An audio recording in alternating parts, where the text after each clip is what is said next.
Kabahin sa gihimong first quarter simultaneous earthquake drill, lukop nasod alang sa tuig 2019 kagahapon.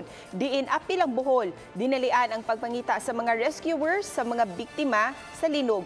Paspas usab nga migawas sa ilang mga classrooms ang mukapin sa 2,000 ka mga estudyante sa Holy Name University paingon sa Oval Ground sa Tunghaan. Unya dungan silang nakahold, dock and cover alang sa ilang kaluwasan.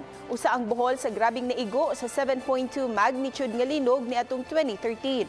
Maong alang sa earthquake evaluator, mas maayong kanunay Gipahigayon ang ingon niini nga pagbansay-bansay.